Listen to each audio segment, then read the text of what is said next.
হয়, মৌ পালনে স্বাৱলম্বিতা নিদৰ্শন দাঙি ধৰিছে কামৰূপৰ চাংচাৰি যে আঠিয়া বৈ আকাংক্ষা আত্মসহায়ক গোট, এই গোটটোৱে ইতিমধ্যে তেওঁলোকে কৃষি কাৰ্যৰে স্বাৱলম্বী হোৱাৰ নিৰ্দেশন দাঙি ধৰিছে।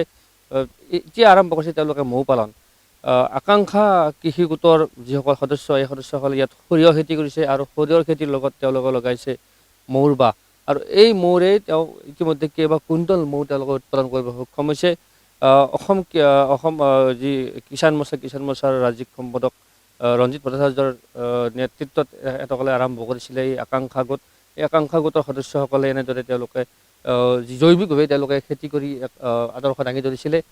পৰৱৰ্তী সময়ত তেওঁলোকে ইয়াত যিটোকে সৰিয়হ খেতি কৰে, সৰিয়হ খেতিৰ সময়ত মৌৰ চাহিদা যথেষ্ট বৃদ্ধি পায়, মৌৰ উৎপাদন যথেষ্ট বৃদ্ধি পায় আৰু তেওঁলোকে ইয়াত মৌ পালনৰ ব্যৱস্থা কৰিছিলে।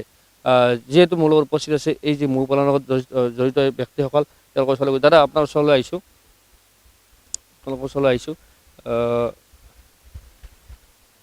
কিমানমান মৌ দাদা এইবাৰ বাহ লগাইছে আপোনালোকে? আমি এতিয়ালৈকে 120টাৰ ওপৰত আছে। কিমানমান উৎপাদন হয়? এতিয়া মানে কি একবাৰত মানে কি যদি আমি হাৰ্ভেষ্টিং কৰোঁ 1 কুইণ্টেল 30 কেজি 40 কেজিলৈকে আহি যায়। আমি মাহত 4টা কৰিব পাৰোঁ ধুনীয়াকৈ। কিমানমান বাহ লগাইছে? এতিয়া 120টা আৰু ইয়াৰ পৰা ডিভাইড কৰি আৰু বাঢ়ি যাব অলৰেডি।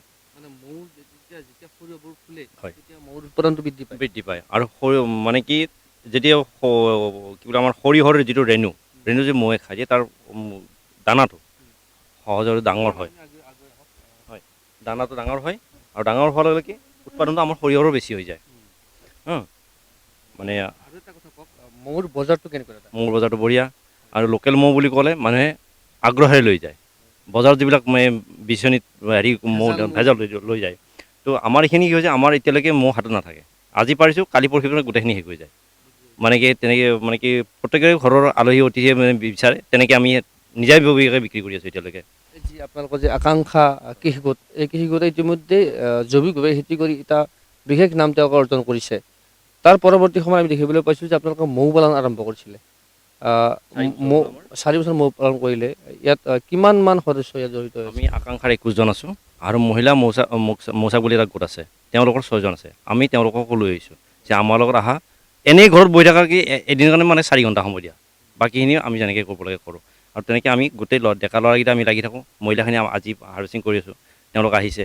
মানে যেতিয়া মৌখিনি পোৱা যায় সকলোৰে আনন্দ লাগে, ঘৰত 4 পইচা লৈ যাব পাৰে।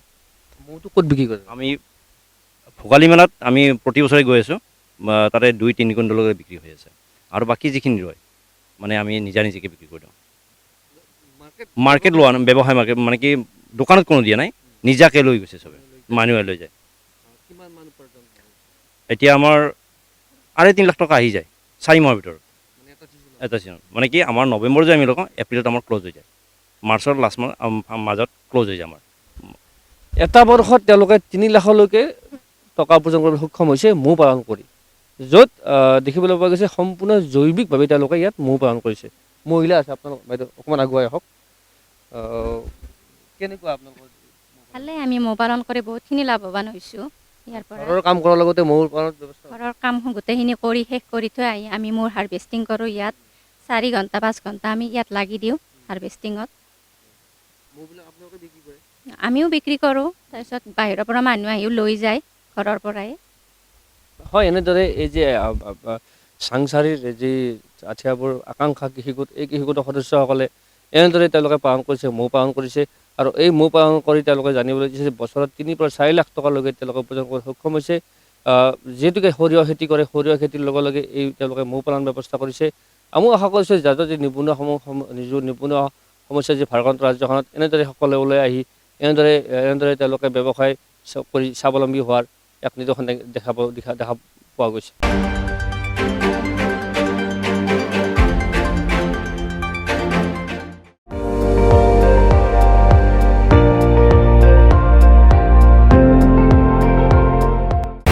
আপুনি চাই আছে ND24, সৰ্বশ্ৰেষ্ঠ নহয় সৰ্বোত্তমৰ দৌৰত।